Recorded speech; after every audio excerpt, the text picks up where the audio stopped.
है कि हम उनसे बात करें और हम उनको मुल्क में सेब की खपत का तकरीबन 75% कश्मीर पूरा करता है, यानी 75% हिस्सा। सेब की पैदावार जम्मू कश्मीर की मईशत की रीढ़ की हड्डी है। जम्मू कश्मीर की जीडीपी का तकरीबन 8.2% हिस्सा सेब की फसल के मुनाफे से आता है। पिछले साल कश्मीर में सेब की अच्छी पैदावार के बावजूद मेवा काश्तकार मायूस थे, क्योंकि पहले के मुकाबले में तकरीबन 30% कम शरह पर सेब फरोख्त हुए थे, जिसके नतीजे में सेब काश्तकारों को भारी नुकसान उठाना पड़ा था। दरअसल ट्रांसपोर्ट और हिफाजत में भी सेब का यानी स्टोरेज में सेब का बड़ा नुकसान बर्दाश्त करना पड़ा।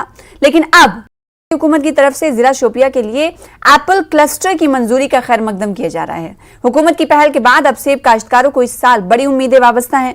इस सिलसिले में हमने शोबे के कुछ माहिर लोगों से बातचीत की।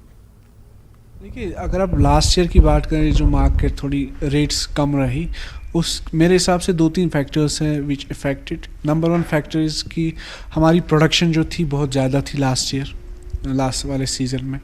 नंबर 2 रीज़न ये है कि जो अभी हमने recently we have got this trees what we call it high density जो ट्रीज़ हमने लगाई है, और जो वैराइटीज़ हमने ग्रो कर रहे हैं हम, चाहे गाला हो या रेड डिलीशियस वैरायटी जो भी है, इसका एक हार्वेस्टिंग टाइम अपना होता है। लेकिन इन चीज़ों में क्या है कि जो हमारी ट्रेडिशनल यहाँ पे वैरायटीज़ हैं, डिलीशियस वैरायटीज़ हैं, उनका जो कलर आता है वो लेट कलर आता है, लेट कलरिंग वैरायटीज़ है, जिसमें लास्ट में सीज़न में कलर आता है। बट कुछ जो वैरायटीज़ हैं, नई वैरायटी जो अभी हम यहाँ पे प्लांट कर रहे हैं, उनमें पहले से ही कलर होता है। जब से फ्रूट बनना स्टार्ट होता है तो रेड ही बनता है। जो ओवरऑल जो शायद आगे भी हमें ये इश्यूज़ आए रेट के हवाले से, वो है कि जो पोस्ट हार्वेस्ट जो हमारे ओवरऑल जो एक्टिविटीज़ रहती है, उसमें स्टैंडर्डाइजेशन नहीं आई है। चाहे हम पैकेजिंग की बात करें, चाहे हम ग्रेडिंग की बात करें, वो चीज़ें नहीं है।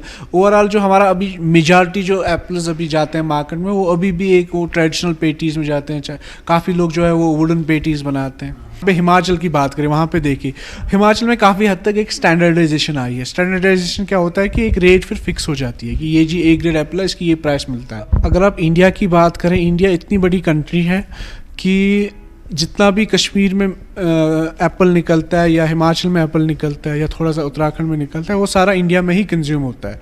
उसके अलावा हम काफ़ी एप्पल जो है इम्पोर्ट करते हैं बाकी कंट्रीज से। तब भी कहते हैं जैसे फैक्ट कि हर एक हिंदुस्तानी ने, हर एक इंडियन ने अभी तक एप्पल टेस्ट नहीं किया है। आप इमेजिन कर सकते हो कितनी बड़ी कंट्री है, कितनी हमारी पॉपुलेशन है यहाँ पे। So that is the reason we don't export it, we don't feel that need, क्योंकि सारा जो कंज्यूम होता है अपने लोकल मार्केट में होता है। बाकी कंट्रीज़ में अगर आप देखेंगे, यूरोप वगैरह में, वहाँ पे पॉपुलेशन बहुत कम रहती है, प्रोडक्शन बहुत ज़्यादा होती है, इस वजह से उनको एक्सपोर्ट करना पड़ता है। आपको लगता है कि एप्पल्स जो हैं कश्मीरी, इन पे GI टैगिंग होनी चाहिए इवेंचुअली? ऑब्वियसली जहाँ पे भी अगर GI टैगिंग की बात करें, तो जिस चीज़ में भी it adds value, because it makes more authentic.